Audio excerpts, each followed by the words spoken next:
د بې زبانه حیواناتو سره دومره ظلم. الله اکبر. دی اوښ به خپل رب ته کم فریاد کړی. عزتمندو تاسو ته به پته وي چې په سند کې دا کومه واقعه راغلې ده چې دغه انسان دغه بدبخته دا حیوان هم معاف نه کړ چې د ده پټي ته تللی او د اول پیس ظلم کړی دی او د هغې نه وروستو یې د ده خپه هم کټ کړې ده. نو دغه اوښ څومره فریاد کوي. ګورئ د نبي کریم صلی الله علیه وسلم په زمانه کې څه خلکو په اوښ باندې ډیر کار کوو، د هغه د وس او د طاقت نه زیات کار کوو. حدیث مبارکه دی مشکات المصابیح کې دا حدیث ذکر دی. نبی کریم صلی الله علیه وسلم په یو لاره باندې روان دی او اچانک د لرې نه چې ګوري که نه نو یو اوښ چې کله نبی علیه السلام ولیدو هغه اوښ رامنډې کړې فوضع جیرانه بین یدی النبي صلی الله علیه وسلم، خپل دا غړانګې د نبی علیه السلام په قدمونو کې کېښوده. صحابه کرام فرمایي اعلی بن مرثقفي دغه حدیث روایت کړی دی. وایي فجرجره وایي هغه اوښ د نبی علیه السلام په غوږونو مبارکو کې یو اواز وکړو، خو موږ اواز واورېده په مطلب باندې پوه نه شو.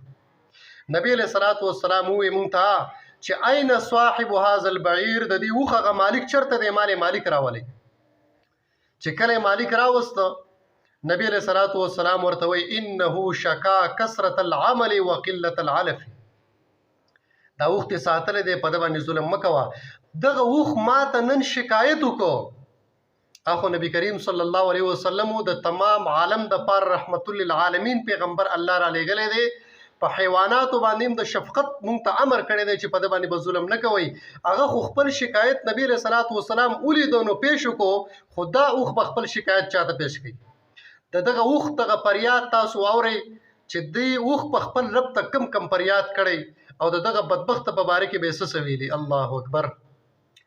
نبی علیه السلام هغه د مالک ته وایي، هغه د اوښ مالک ته وایي چې انه شکا کثرة العمل وقلة العلف، وایي دا اوښ راغی ما ته وایي چې زما دا مالک په ما باندې کار زیات کوي او ما له ګیا کمه راکوي. نبی علیه السلام فرمایي دا اوښ په ما باندې راخرڅ کړه. هغه ورته وایي چې ای د الله محبوبه موږ به یې همدله داسې درکو، خو زموږ د ګټې وټې دپاره صرف دقه یوه ذریعه ده. نبی علیه السلام ورته وایي د دې سره بیا څه کوه؟ رحم ورسره کوه، په دې باندې ظلم مه کوه. نبی کریم صلی الله علیه وسلم د هغه خلکو په باره کې لعنت فرمایلی دی کم خلک چې د حیواناتو سره ظلم کوي، د هغوی غوږونه کټ کوي، د هغوی خپې کټ کوي، د هغوی مسله کوي. نبی کریم صلی الله علیه وسلم په لعنت فرمایلی دی. وایي لعن النبي صلی الله علیه وسلم من مثل بالحیوان. بخاری شریف کې دا حدیث موجود دی، په نسائی شریف کې دا حدیث موجود دی او په نورو ډیرو کتابونو کې دا حدیث موجود دی چې نبی علیه السلام لعنت ویلی دی په هغه خلکو باندې چې د حیوان سره ظلم کوي او د هغه مسله کوي او د هغه اعضا کټ کوي. دغه رنګې بل حدیث مبارکه دی امام احمد بن حنبل خپل مسند کې راوړی دی چې من مثل بذي روح ثم لم يتب مثل الله به یوم القیامه، چې چا یو ذي روح سیس د هغې مسله وکړه او د هغې اعضا یې کټ کړه او توبه یې ونه ویسته، د قیامت په ورځ به الله جل جلاله د دغه انسان اعضا کټ کوي، دله به د هغې سزا ورکوي.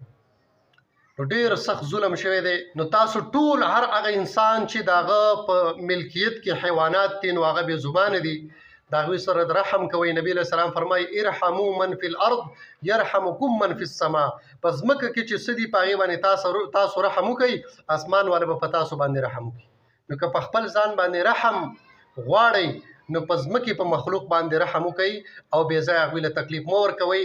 نبی علیه السلام یو کسو هغه بیزه علالوله او په هغې باندې له پاسه خپه یې ښودې وه. مستد احمد کې دا حدیث موجود دی. نبی علیه السلام او بیا وروسته یې چاړه تېره کوله. نو نبی علیه السلام وایي چې بیزې له دې 2 مرګه ورکړه. تا دا چاړه مخکې ولې نه تېره کوله چې ته دا بیزې په سر باندې خپه یې ښودې اوس چاړه تېره کړې؟ 2 مرګه مه ورکوه. نو ډېر د افسوس واقعه راغلی ده. پکار ده چې په دې باندې سخت نوټس واخیستلی شي او دغه د سند دغه هر یو چې ملک دی او که مشر دی چې د ده خلاف سخته کاروایي وشي چې داسې کار بیا څوک ونه کړي.